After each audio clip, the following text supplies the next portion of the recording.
In the middle of tremendous darkness and personal tragedy, false lights are trying to guide us, and they can bring shipwreck. We must be focused on God's pathways and His light in the storms of life. Christ is the light of navigation.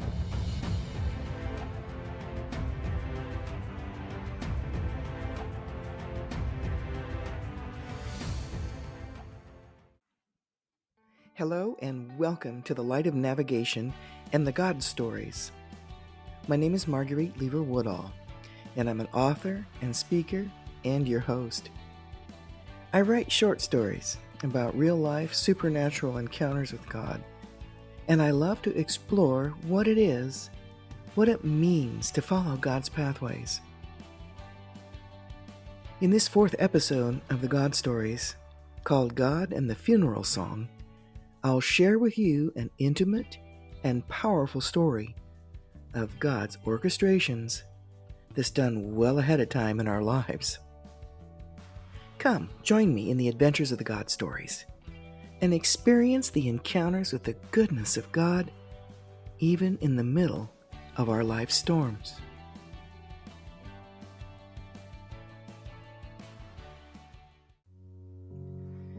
The woman who stood before me with her folder of sheet music was volunteering to sing for my son's viewing and funeral.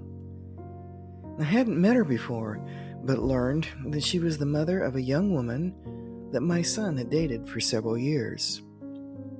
This was, of course, after I had moved out of state. Randall and her daughter had cared deeply for each other. She shared with me in the course of our conversation something that I did not know. My son had attended church with her and her daughter during those years. As a professional event singer, this woman's voluntary sacrifice was a tremendous gift from God that I had not anticipated. I always thought of professional singers for funerals was an arrangement made by, typically, the well-to-do. Yet again, through the event singer's offer, another example stood in front of me of how God was stepping in to meet every need. My dear sister Mary, as an event coordinator in previous employment, had helped greatly with the various arrangements. Her presence and moral support were my bulwark. This offer, however, was above and beyond what I expected from my son's services. Everything I had forgotten to do, or never even thought of, because of the depth of the grief, God had directly taken care of. He met each and every need that week, and I was constantly being lifted and carried by His love through every moment. As I thought of music that would be age-appropriate and what my son would have wanted, the memories of the piano lessons I took as a child came to my mind. I loved my piano. It was an old Iverson Pond upright. It was crafted from solid mahogany and embellished with ivory keys. I spent hours playing it and singing along to the sheet music that had been given to me by my mother or my piano teacher. My mother had purchased 2 huge music books from Reader's Digest for me. It was a big deal. They were special editions. They were packed with decades of popular music of all kinds for piano players.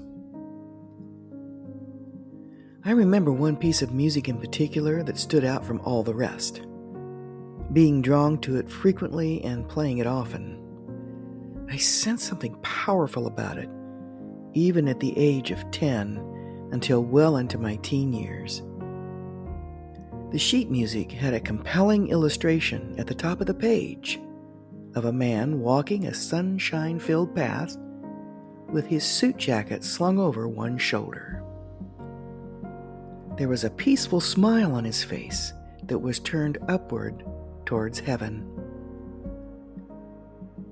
The name of the song was I'll Walk with God, and it was made famous by a movie called The Student Prince in the 1950s. The singer was Mario Lanza. In retrospect, I knew that this music piece was what started to draw me to Christ as a child.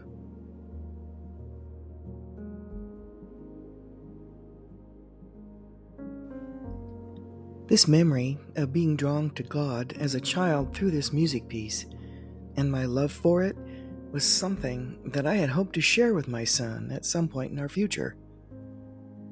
I had never told him what had first drawn me to Christ, and it was one of the many little things about myself that I had looked forward to sharing with Randall. It was to be one of those life conversations that we have with our adult children years down the road. My son had received Christ as a little boy, but when he became a young adult, he lived a life of excess in drinking and drugs. I had hope for a day when he would return to walking with God and forsaking those things. The memory of the music piece I loved so much would be one of the many to share with him. It was a part of my personal journey of salvation and where it began. But now, this was not to be. I would never have the chance to tell him about this cherished memory thing that would hopefully encourage him to follow God once again. As I stood there, I asked the woman what type of songs she wanted to sing. I was secretly hoping that the songs were modern and upbeat. Funeral homes have the tendency to play very old-fashioned and what I call funereal songs, and I don't like them.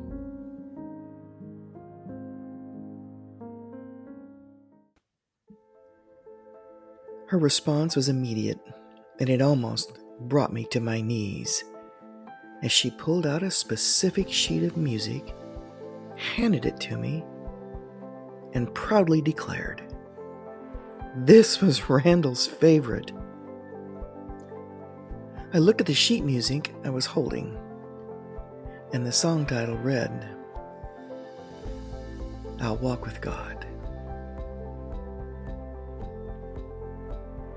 Enough said.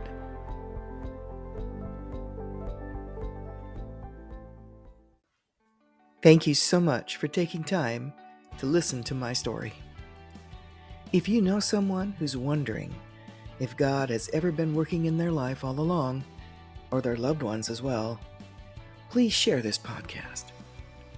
Your comments are valued, and subscribing would also be appreciated. In episode 5 of the God Stories, it's revealed how God is quite capable of using the financial resources we generally think we control. It's an awesome and true account about God and Capital One.